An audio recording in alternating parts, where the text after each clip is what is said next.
berupa perasaan senang, sedih, marah, takut, kecewa, cemas maupun bangga. Jadi emosi adalah bagian alami dari kehidupan manusia yang tidak dapat terhindar termasuk pada masa remaja. Selanjutnya, ada yang udah tahu belum emosi negatif atau positif itu apa? Apa aja? Emosi negatif itu marah. Emosi positif ya sedih, kecewa. Terus emosi positif?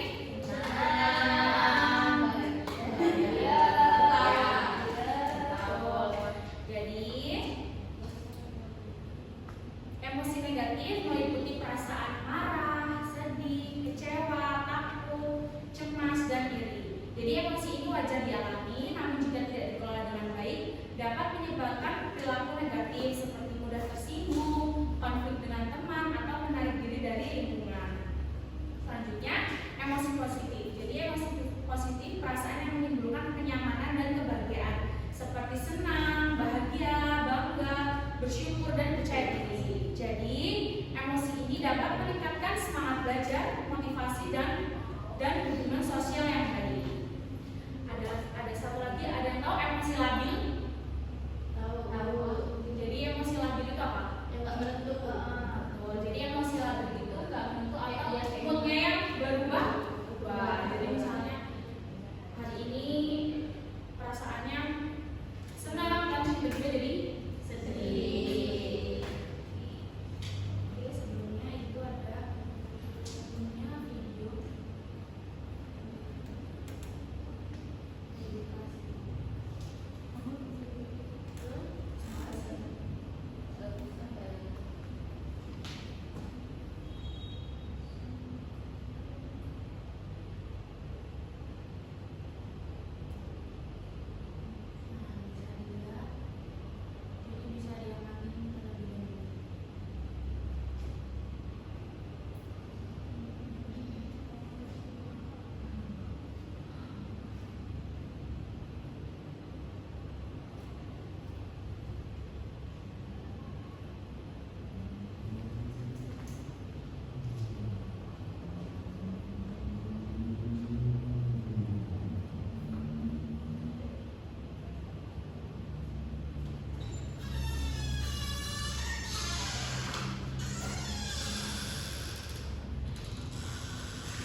Ada yang tahu dari maksud video ini?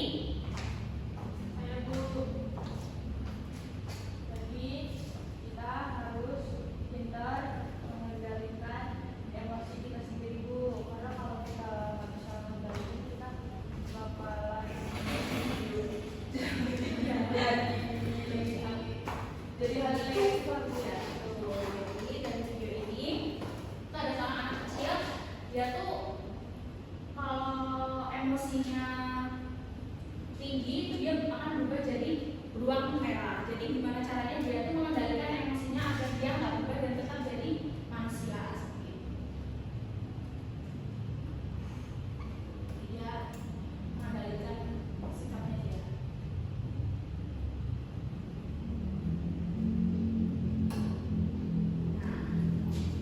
Oke, jadi lanjut ke materi.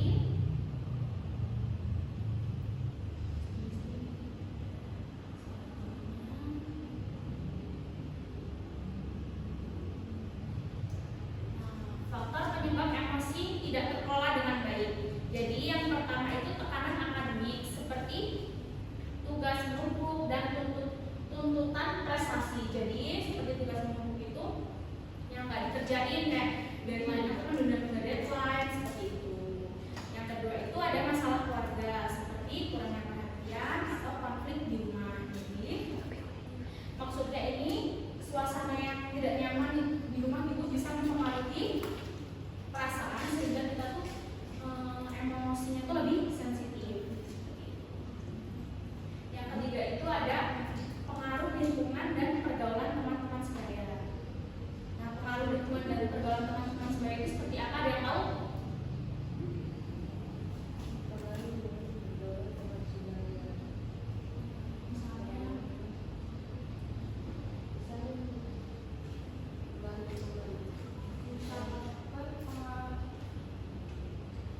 Misalnya ini ikut-ikutan temen yang bolos seperti itu ya. Jadi itu akan kita jarang masuk kelas, jadi itu bawaannya pengennya di luar kelas.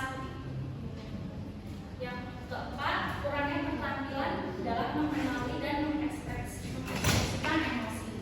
Jadi kurangnya keterampilan dalam mengenali dan mengekspresikan emosi ini, dia tuh belum paham tentang emosi yang ada di dirinya. Nah, misalnya ini seperti contohnya ya, salah satu siswa jadi itu dia merasa sedih, merasa kecewa karena nilainya jelek, ya nilainya kecil, nilainya jelek.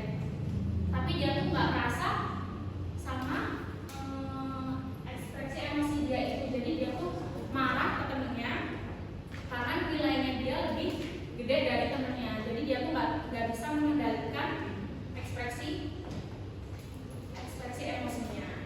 Selanjutnya itu ada rendahnya kepercayaan diri dan kemampuan mengendalikan diri. Jadi kurangnya percaya diri dapat membuat seseorang mudah tersinggung dan lebih sulit untuk mengatur emosi dengan tenang.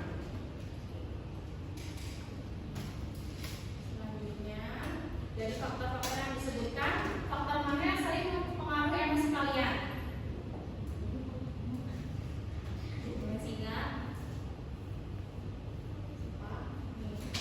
Faktor lingkungan, Bu. Faktor lingkungan. Oke, kenapa faktor lingkungan? Karena kadang teman-teman saya buat saya emosi, Bu. Oke. Selanjutnya ada yang lain, teman-teman yang lain? Rendah kepercayaan diri, Bu. Rendahnya kepercayaan diri. Kenapa rendahnya kepercayaan diri? Mungkin kalau misal saya nggak bisa kayak teman saya, terus kemauan saya tuh mungkin nggak sama kayak mereka, itu saya biasanya sedih, Bu. Sedih gitu ya. Tidak. Ya, benar. Oke, baik. Selanjutnya, apa yang biasanya terjadi jika emosi tidak dikelola dengan baik saat berada di kelas? Marah-marah, Bu, di kelas. Marah, terus Bullying, Bu. bullying. Ada lagi? Bisa mencari Tidak menemukan Oke, bisa tidak sama. tidak punya tempat, Tidak punya Bu. teman, Bu. Ya, kayak marah-marah. Iya, karena dia sering marah-marah jadi temennya pada malu sih. Iya, Bu. Oke.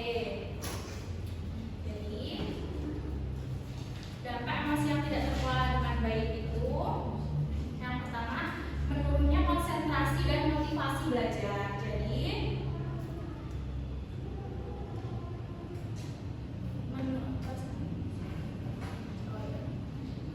Jadi yang kedua itu munculnya perilaku agresif atau mudah marah. Jadi tidak.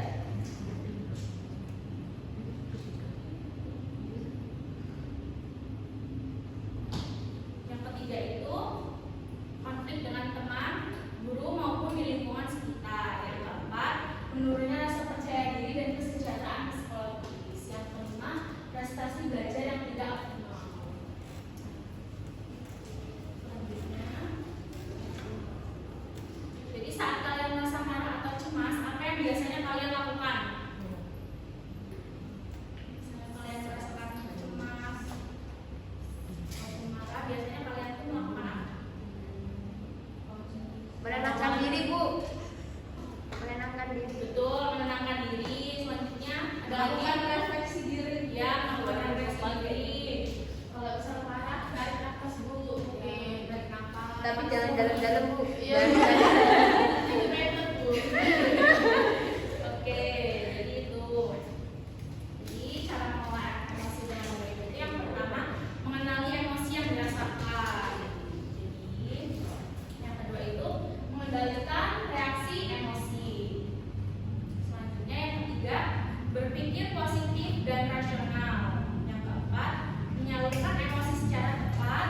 Yang kelima itu berkomunikasi dengan baik.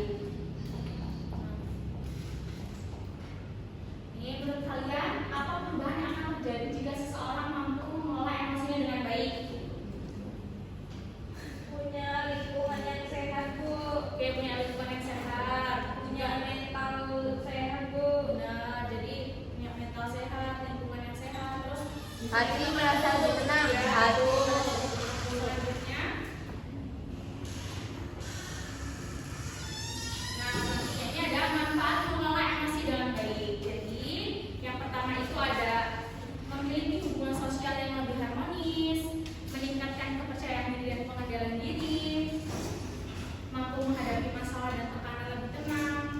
Yang keempat, meningkatkan fokus dan prestasi belajar. Yang kelima itu membantu perkembangan kepribadian yang lebih sehat dan positif. Oke, jadi di sini itu ada sedikit kuis.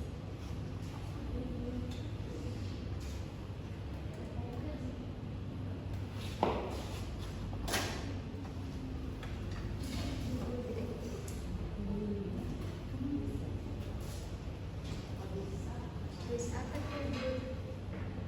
Dapat hadiah nggak, Bu? Dapat hadiah.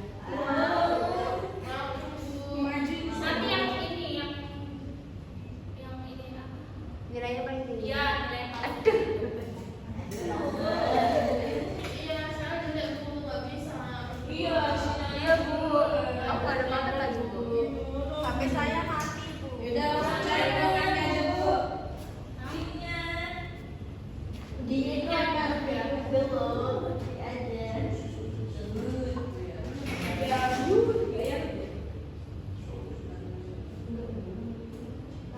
Kayak gitu nggak sih, Din? Enggak, ya tadi kodenya kita masih di kode yang Oh, ya, kita masih di kode aja.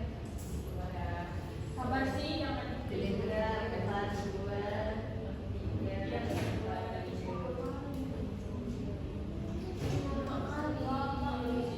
sabar loh.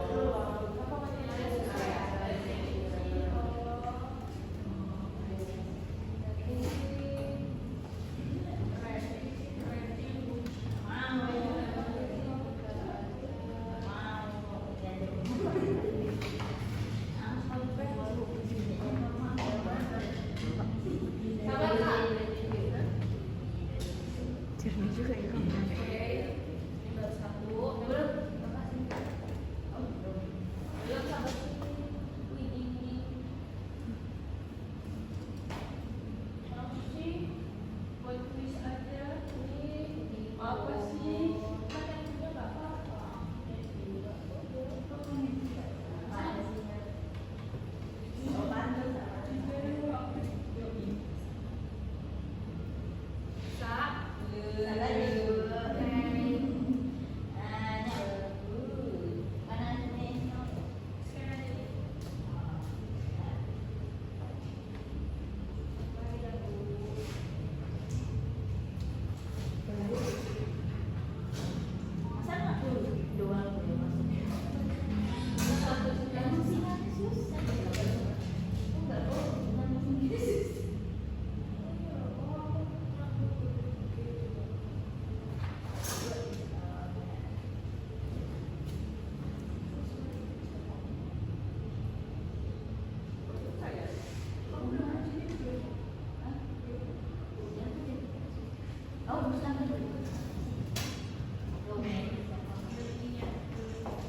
Sekarang aja.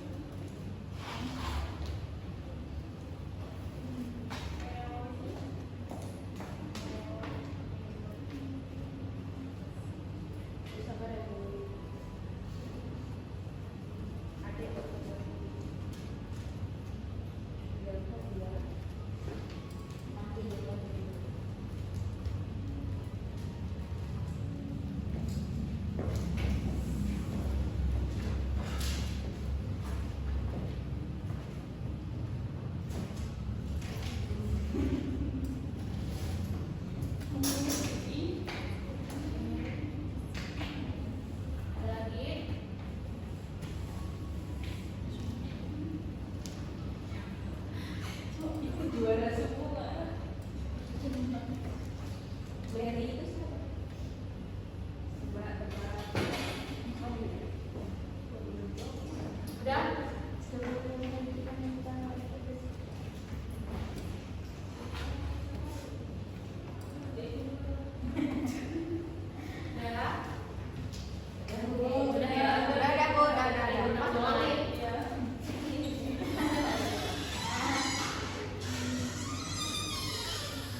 Segitiga aja tuh. Mengenali emosi diri sendiri.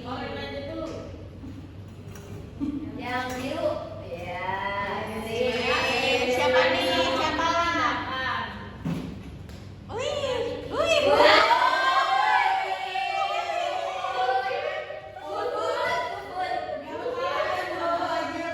dua-duanya sudah kesakitan.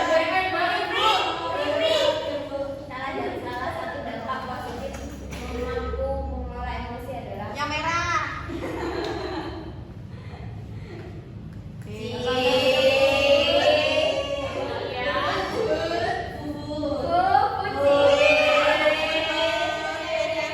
Selanjutnya, Aku seneng. gue dari tadi ada itu mengambil nafas dalam tujuan untuk pendam emosi. Tuh. Segitiga.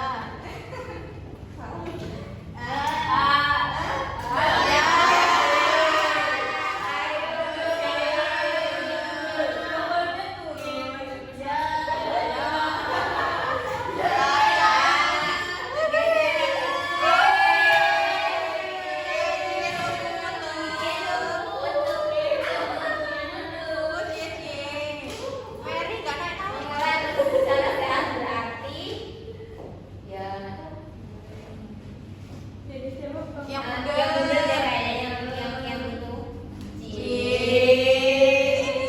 Siapa lagi dia menang? Iya bener loh.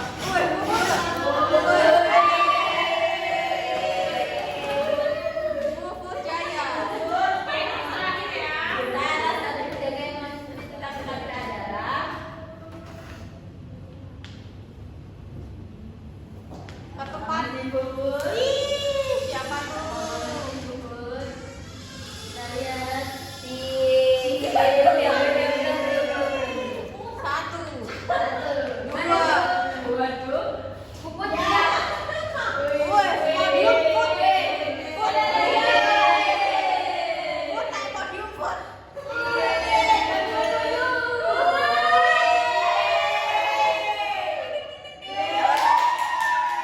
Buaya put, buaya. Mari naik aja. Bagi-bagi aku.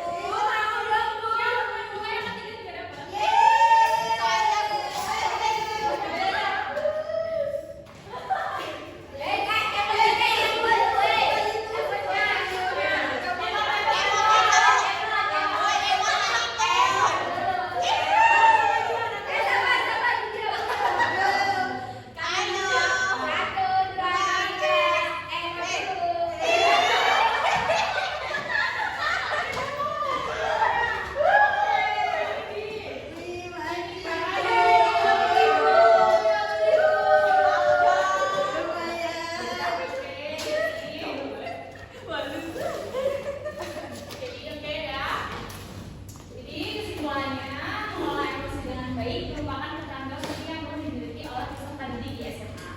Emosi adalah bagian alami dari kehidupan, namun perlu dikelola secara bijaksana agar tidak menimbulkan dampak negatif. Dengan memahami emosi, mengenali penyebabnya, serta menerapkan cara-cara pengelolaan emosi yang positif, peserta didik diharapkan mampu menjalani kehidupan sekolah dengan lebih seimbang, nyaman, dan produktif. Jadi karena waktunya juga udah mendekati istirahat ya, untuk kegiatan selanjutnya kita bisa di minggu depan nanti ya, dan bisa dikonsultasikan. Iya, Bu. Oke, sebelum kita berakhir kita berdoa terlebih dahulu. Ibu pimpin doanya, berdoa dimulai, berdoa selesai. Ibu akhiri.